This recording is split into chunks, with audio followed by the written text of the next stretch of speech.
Hi friends, welcome back to Foma kitchen. ഇന്ന് ഞാനിവിടെ ഉണ്ടാക്കാൻ പോകുന്നത് നമ്മൾ കടയിൽ നിന്ന് വാങ്ങിക്കഴിക്കുന്ന അൽഫാമില്ലേ, അത് നമുക്ക് വീട്ടിൽ ഈസി ആയിട്ട് എങ്ങനെയാണ് നമുക്ക് ഉണ്ടാക്കാൻ പറ്റുകയെന്ന് ആണ് ഞാൻ ഇന്നിവിടെ കാണിക്കുന്നത്. അത് കണലോ ഒന്നും ഇല്ലാണ്ട് എങ്ങനെയാണ് നമുക്കിത് ഈസി ആയിട്ട് ഉണ്ടാക്കാൻ പറ്റുകയെന്ന്. അപ്പോൾ ഞാനിവിടെ ഒരു ഫുൾ ചിക്കനാണ് എടുത്തത്. അപ്പോൾ ഞാനിതിവിടെ 8 പീസാണ് ആക്കിയത്. അപ്പോൾ നമുക്ക് എത്ര പീസ് വേണമെങ്കിലും ആക്കാം, പറ്റ ചെറുതല്ലാണ്ട് ആക്കി എടുത്താൽ മതി. നിങ്ങൾ ആദ്യമായിട്ടാണ് എൻ്റെ ചാനൽ കാണുന്നതെങ്കിൽ ഒന്ന് സബ്സ്ക്രൈബ് ചെയ്യുക, അതിൻ്റെ തൊട്ടടുത്തുള്ള ബെൽ ബട്ടൺ കൂടി ക്ലിക്ക് ചെയ്യാം. എന്നാലേ ഞാനിടുന്ന വീഡിയോസ് നിങ്ങൾക്ക് നോട്ടിഫിക്കേഷനായി ലഭിക്കുകയുള്ളൂ. അപ്പോൾ നമുക്കെങ്ങനെ ഇതുണ്ടാക്കുന്നത് നോക്കാം. അതിനായിട്ട് നമുക്ക് ചിക്കൻ നല്ലവണ്ണം വൃത്തിയായിട്ട് കഴുകി വൃത്തിയാക്കി എടുക്കണം. ഞാൻ ഇവിടെ ചിക്കൻ നല്ലവണ്ണം കഴുകി വൃത്തിയാക്കി.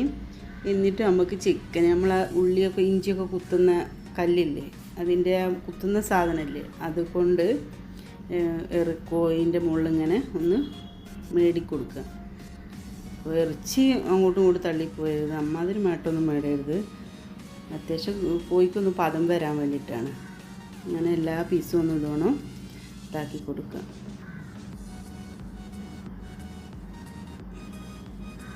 എന്നിട്ട് ഇത് ഒരു അരമണിക്കൂർ തൈരിലിട്ട് വെക്കുക. 20 മിനിറ്റ് വെച്ചാൽ മതി. തൈര് തേച്ചിട്ട് വെച്ചാൽ ഒന്നും കൂടെ ഒന്ന് പതായി കിട്ടും.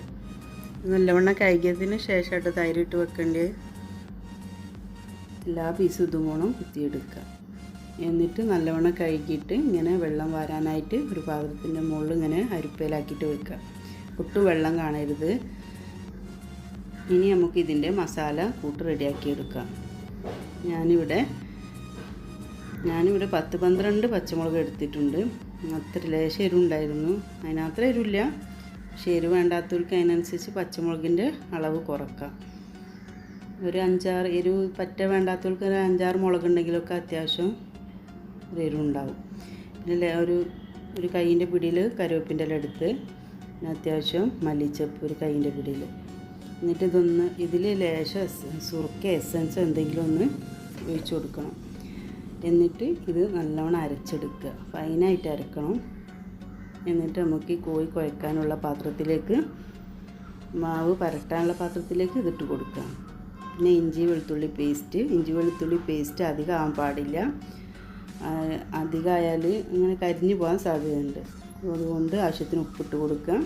1 ടീസ്പൂൺ കുരുമുളക് പൊടി, 1/2 ടീസ്പൂൺ ഗരം മസാലപ്പൊടി. എന്നിട്ട് ഇതൊന്ന് നല്ലവണ്ണം മിക്സാക്കിയിട്ട് നല്ലവണ്ണം ഒന്ന് കുഴച്ചെടുക്കുക. മസാലകളൊക്കെ ഒന്ന് മിക്സ് ആവാൻ വേണ്ടിയിട്ടാണ്. കോഴിയിലേക്കുള്ള ആവശ്യത്തിനുള്ള ഉപ്പ് ഇതിലിട്ട് കൊടുക്കണം. എന്നിട്ട് ഈ കോഴി ഇതിലിട്ടിട്ട് നല്ലവണ്ണം മസാല ഇതിൽ പരട്ടിയെടുക്കുക. ഒന്നായിട്ടിട്ട് ഒന്നായിട്ട് ഇങ്ങനെ കുഴച്ചാലും മതി. എല്ലാം ഇതൊന്നും വേറായി പോകരുത്. നല്ല രീതിയിൽ ഇങ്ങനെ ആക്കി കുഴച്ചെടുത്താൽ, അല്ലെങ്കിൽ ഓരോന്നെടുത്തിട്ട് മസാല പരട്ടിയാലും മതി. എന്നിട്ട് നല്ലവണ്ണം മസാല എല്ലാ കഷ്ണത്തുമ്മലും ഇങ്ങനെ ആവുന്നത് വരെ നല്ലവണ്ണം ഒന്ന് കുഴച്ചെടുക്കുക.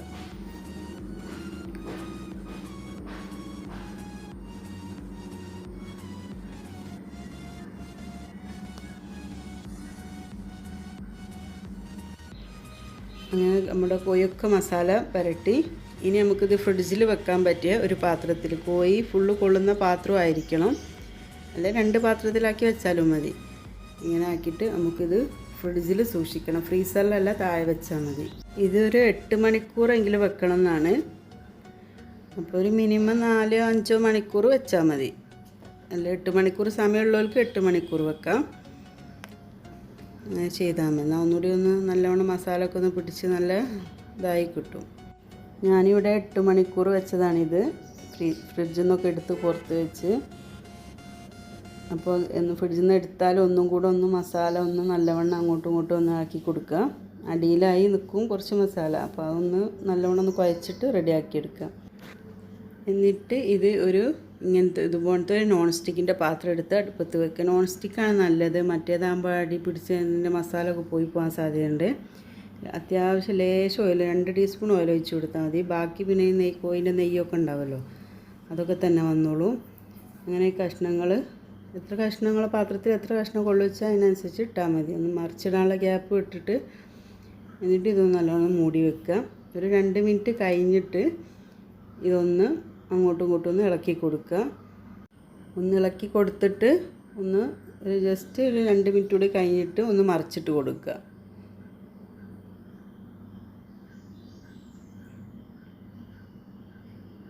ഇതൊക്കെ മീഡിയം ഫ്ലെയിമിൽ ഇട്ടാൽ മതി കേട്ടോ.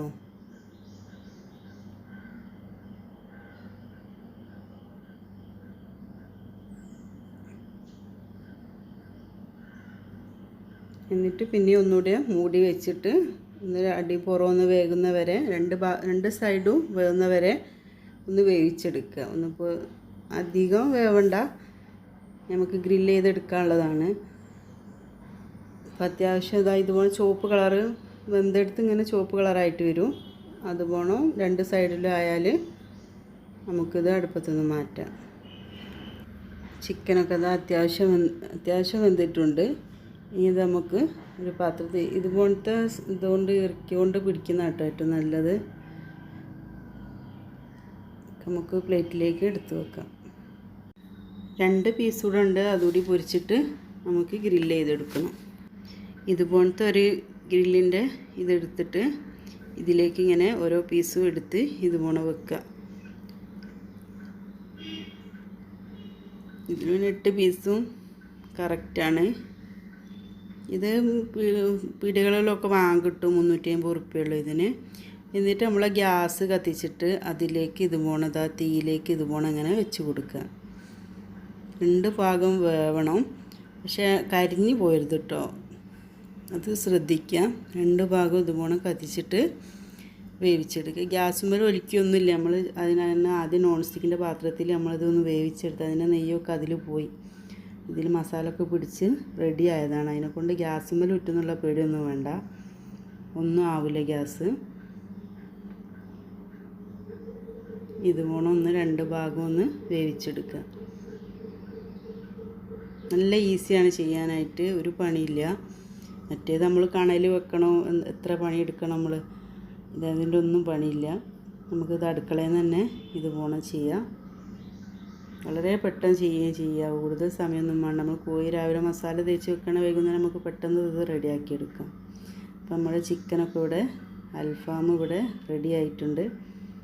ഇനി നമുക്കിതൊരു സേവിങ് പ്ലേറ്റിലേക്ക് ഓരോന്നായിട്ട് മാറ്റി വെക്കാം. ഇനി ആരും കടയിൽ നിന്നൊന്നും വാങ്ങിക്കേണ്ട, അൽഫാം വീട്ടിൽ തന്നെ എല്ലാവർക്കും ഉണ്ടാക്കാം. എന്നിട്ട് ഇതിൻ്റെ മുകളിൽ ഒരു ചെറുനാരങ്ങ ഇതുപോലെ പിഴിഞ്ഞെടുക്കുക. പിന്നെ ലേശം ചാറ്റ് മസാല ഉണ്ടെങ്കിൽ ലേശം ഇങ്ങനെ പൊടിഞ്ഞു കൊടുക്കുക. ഉണ്ടെങ്കിൽ മാത്രം ചെയ്താൽ മതി, നിർബന്ധമില്ല. എന്തായാലും ചെറുനാരങ്ങ എന്തായാലും പിഴിയണം. ഇതെൻ്റെ ചെറിയ നാത്തൂന് പറഞ്ഞ റെസിപ്പി ആയിട്ടത്. അവളെ ഇങ്ങനെ ചെയ്താൽ മതി എന്നൊക്കെ പറഞ്ഞു തന്നു, നല്ല ടേസ്റ്റാണെന്നൊക്കെ. പിന്നെ ഉണ്ടാക്കിയൊക്കെ നല്ല ടേസ്റ്റാണ്. നിങ്ങളെല്ലാവരും ട്രൈ ചെയ്ത് നോക്കണം. നിങ്ങൾക്ക് ഇഷ്ടമായെങ്കിൽ ലൈക്ക് ചെയ്യുക, ഷെയർ ചെയ്യുക, സബ്സ്ക്രൈബ് ചെയ്യുക. താങ്ക്